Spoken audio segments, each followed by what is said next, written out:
Welcome, everybody. So nice to connect with all of you, and happy almost October. It's hard to believe how fast everything is going, and we're super excited to have the opportunity to connect with all of you again today. So we are going to continue our network's goals.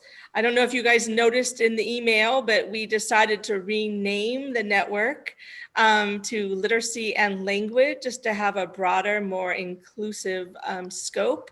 But it's the same amazing group of educators, and we still have kind of our same essential questions that we are tackling.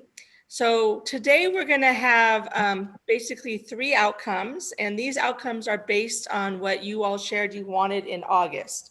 So last time when we met in August, you asked for 3 things. You wanted just time to talk to other people and find out what's working and not working, and ask questions and share and network and do all of those great things of learning from others. These are unprecedented times, and we definitely need those opportunities for connection and learning from others. You also wanted some time to discuss assessment, like how are you monitoring student learning in this context? And the third thing is that you wanted some more information and resources on reading foundations. And especially through the lens of what do we do about all those kids that are really struggling with learning how to read. And we have a lot of kids that missed a lot of information last year, especially in reading foundations. Those are going to be our 3 goals for today. And we'll kind of chunk it around those.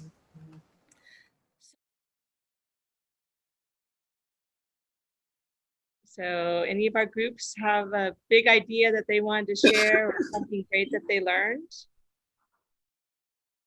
I want to give a shout out to our Breakout 5 group, just everyone for participating and being just honest and open. But big shout out to Donna, who gave us a couple of hacks, and some of the information she was sharing was great. But one thing that I think Donna really hit home was this concept of using a tool or 2 tools and digging deep. And she gave a great hack about Google Slides, which I'll have her share since she's a Google certified teacher. And I want to give her kudos for giving us a great little tip.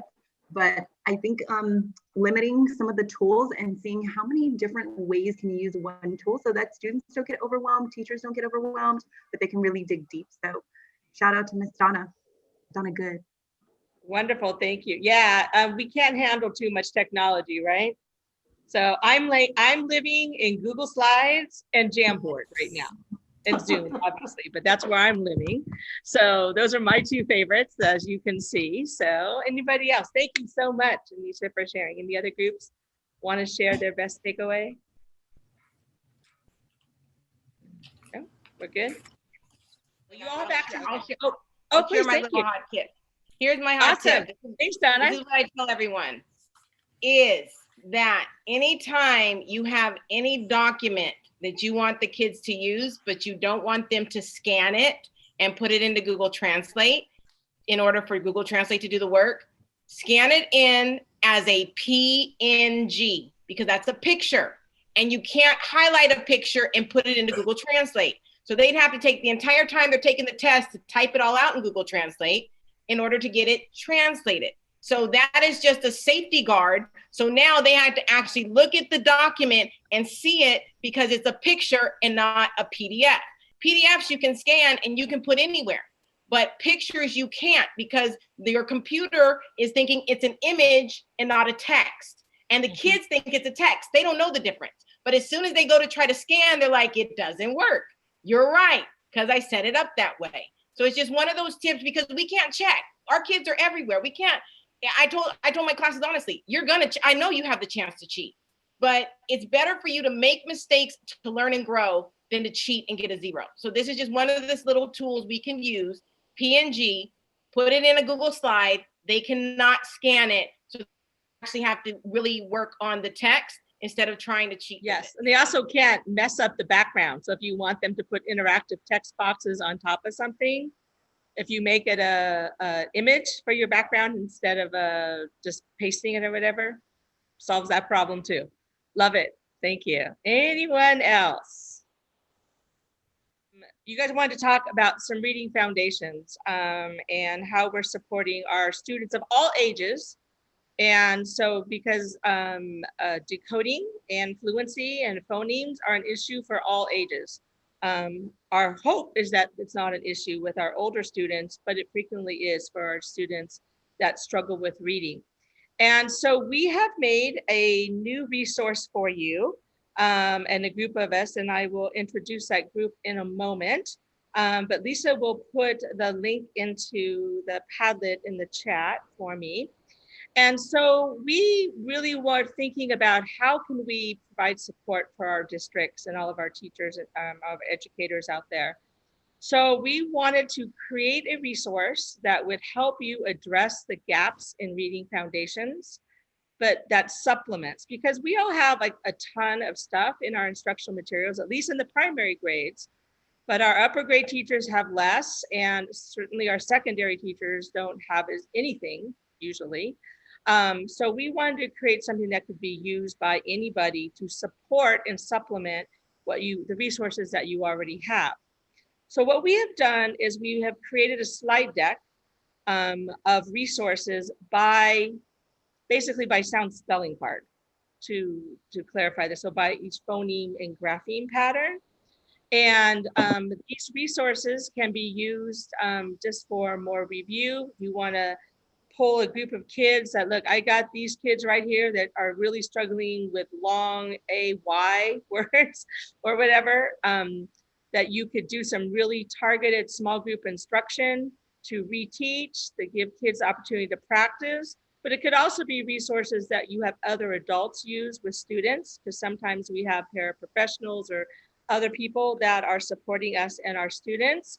And then you could, if you train the kids, you could also make them some asynchronous work, or when you're back hybrid or face-to-face, it could be some workstation activity. So we designed it to be very flexible, whatever the learning model is.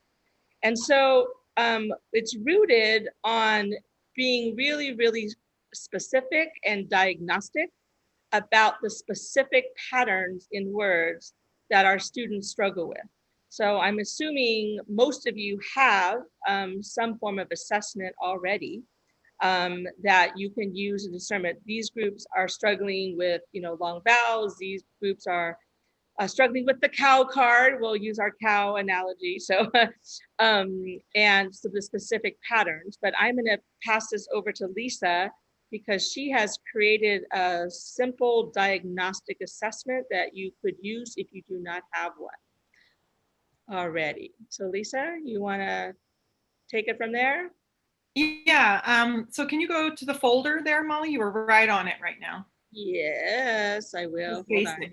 The fold basic. There we go. Okay.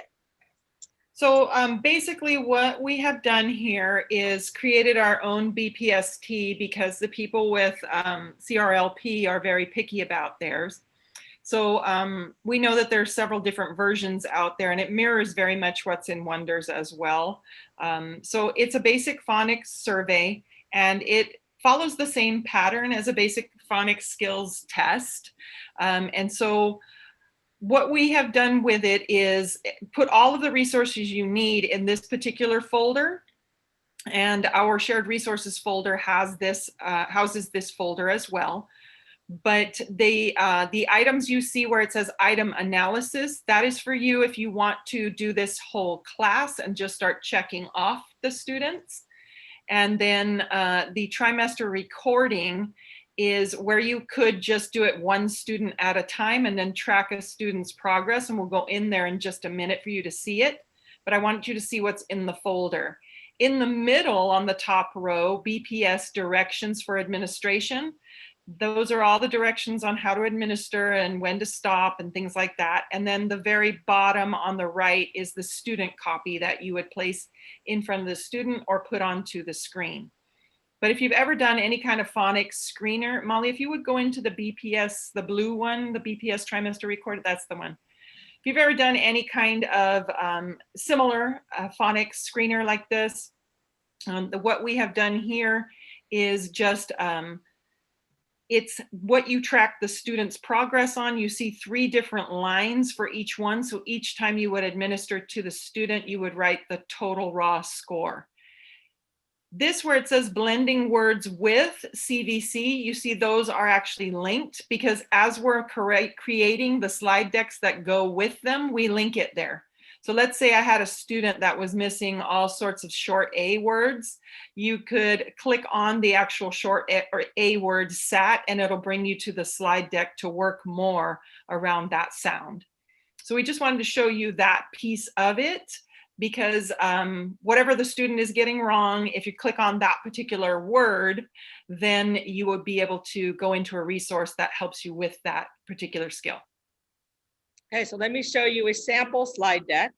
So if you had any students that and this could be just with the ones that you're worried about or your whole class, depending on the grade that you teach, and you decide you have a group of students that need support with long A, we have created a slide deck to support you with that.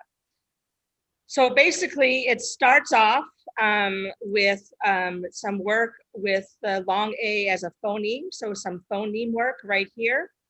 If you click on this little square, there's actually a video of me doing a long A phoneme lesson that you could use and replicate, or your kids could watch. Say they were with a paraprofessional, they could watch that. And then we have organized a collection of YouTube videos that you could also use to introduce and let kids interact with long A. And then we have a set of slides for each grapheme on the sound spelling card. So this is A consonant silent E. And what you will see in here is word boards. And let me show you what happens when you click on it. Sorry, it's going to take me a minute because my tech is never fast enough. But if it goes in present mode, it is automated for sound by sound blending. So you would do a date. What's the word? Date. So that you can actually do your blending, sound by sound blending routines in a virtual environment. And obviously we've done a collection of them for you, but the slides can easily be, replicated, and you can put different words in it. And then we have put in some of the sound spelling cards, but if you don't use one of those, you'd need to adjust that. We've also given you word boards with kids to practice reading words just with that pattern. And then everybody's favorite thing are word spinners. So the kids can do this. They spin the spinner, and a word will pop up. And the winner is, and then they have to read the word. So this would be something fun and interactive that they could do with another adult. We have given you blending sentences with that pattern. We have given you word sorts to do, so where they drag and drop words and can do sorts. And hold on. And then we have a dictation where we teach kids how to write words with this pattern. And there, if you click on it again, there's a video of me modeling that. And then we have building word pocket charts. And then this website, you can also do it digitally. So that same pattern repeats with now the AY pattern. So you can really do some targeted practice and review. Here's with the AI, and so on and so on. And then the slide deck ends with multisyllabic words. And then we have given you 2 choice boards, one being more digital and one being non-digital. So if you want some non-technology. And then there's another word sort here, and then we have Boggle games. So this has been created right now with the amazing help of, Lisa has been working on this, and then Michelle McCarthy from Murrieta has joined in on this project with us as well. We super appreciate her support on this as well. And then Edie Porter from Monterey County. And we're continuing to work on recruiting others. So if you're interested in helping, let me know. But these are all hyperlinked in the Padlet. So right here under assessment is where you will find the link to the screener. Under the short vowels, you will find the folder to each of the short vowels. The short vowels are finished. And then there's the 5, and then at the end, there's one that's the review of all the short vowels. Long vowels, 3 of them are done. They are almost all finished. They should be up probably by the end of this week. So once they are complete, those folders will be linked. And then we'll have a section, we're still working on the vowel digraphs and the R controlled. So that is a new resource. Are there any questions in the chat, Lisa, that I need to know about? There's asking about DI, which we're going into next. Now we're going to Spanish. Okay, All right. I'm gonna have you control the screen then, Molly. But Sure. in Spanish, what we did for dual language teachers in thinking about what we would start with, we started with las vocales and just what sounds do those make.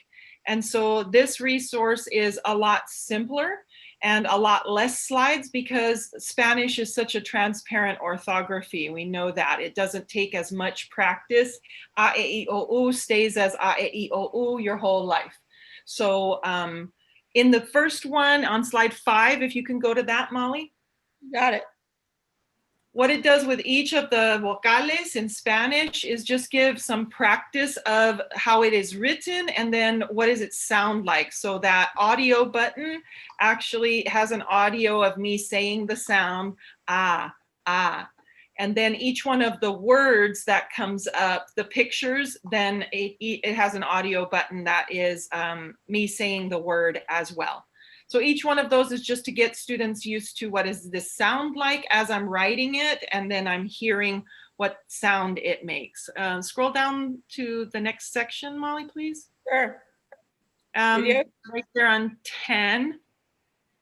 So then it has a collection of different videos for you, all on los sonidos de las vocales, different ones with activities, kind of fun there. So that's a few different slides of that. Go to 14, please, Molly. There you are. And then para practicar los sonidos de las vocales, scroll down, Molly, please. This one, these black slides here starts with slide 15. And all it is the letter comes up and the students at this point are supposed to be telling you what sound that is. Each one of the vocales, they're out of order now, not just A, E, I, O, but they're out of order. And it's always followed by a little video just on that particular vowel sound in Spanish. And then if you scroll down, Molly, as we pass through all of those, they're paired up with the video and just the practice, see the vocal and then you say the vocal. There's one at the end where it's all of them and they're practicing on slide 25 with a video. There's some exercises on that one of how to practice it. And then on 26, we have the wheel where they spin it and it lands on one of the letters and then they say the sound of that letter, okay? And the next part is identificamos la vocal. And here they're just different pictures and you would say each word. So if you go to, stay on 1 for a minute, Molly, so I can tell them what it's like. Okay, so on this one, then they would say utensilio, urno, uno, uña. And so they keep hearing u. So then they're supposed to tell you cuál vocal es, which one of the vowels is it, and they can tell you that this slide is U. Okay, scroll down, Molly, please. Okay. This part is the choice boards. And the choice boards just give you the same types of things, but with Spanish practice. And the next section is to categorizar. And this is the pictures. They just drag them over into the pro. Oops, I wasn't trying to do it correctly. For now. And from here, we'll go into, not done yet, but hope your network meeting on October 26th for some of the syllabus. So we'll start with Mame Mi Momu, then move on to Pape Pipo Pu, Tate Tito Tu. Again, less, we don't need to practice as much because it's just such a transparent orthography. So those are in this column right here. That says dual language. And so as Lisa said, we're continuing to add, it takes us time. to do this, as you all know. And so, but over time we will develop. And again, these are not just for virtual, but they should be able to be used in the classroom, whatever our scenario. So I did not see any questions in the chat. So we will continue on. Thank you so much, Lisa. So, and there's slides in here. Oh, let me just tell you a little bit about this. So they're color coded, just so you know that. So red is the short vowels, and the sounds in Spanish as well is also in red. And then, sorry. And then when we switch to long vowels, it changes colors. And purple will be the vowel digraphs. There's also pronunciation. And so there's all sorts of things in here. And basically this slide just tells you what's in all the slide decks. Okay, so if that's helpful. And then just kind of how to use it. So as I said, this is a supplement, but it's really to target. And so this can be used for any age student. Michelle, did you want to add anything? So I want to say thank you to Michelle for helping us out. I think she's on. Did you want to add anything to what I shared? No, I was sharing with my group that that there's just some multiple ways that can be used, and you know, whether it be asynchronous or synchronous, there's just so many ways. I was saying even a speech pathologist, you know, you could, you know, if a student's working on a certain kind of sound, you could have this. Just thank you, Molly, for that idea. It was a lot of work, but it was well worth it. It's a lot of work. So if anybody's willing to make one slide deck, please email me. The faster we can get this done, the more we can get it to our kids, right? And so if anybody's willing, I'll give you a one that you just replace the A to another pattern. And so it takes some time, but it's not that bad. So please, if you're willing. So just to wrap up our time together, and we will stay on afterwards if people want to have more conversation, but I do want to respect time. We've given you a link to all of our upcoming ELA, ELD related workshops you may be interested in. Here are the dates for our next meeting. And please, everybody in the chat, you have to tell us what our next topics are next month. So if you don't, I won't know what to do. So you inspired the Reading Foundations project. So give us some terms. So either that or email any one of us. That would be great, but let us know what your hot topics are for our November meeting, which is in about a month. And then I'd also love it if you have an optimistic closing. I love to always just end with some comments in the chat. That would be awesome as well. And thank you to our whole team. If you need to reach any of us, this is where you can find us. And thank you so much for joining us. And we will stay on if you guys want to continue the conversation. And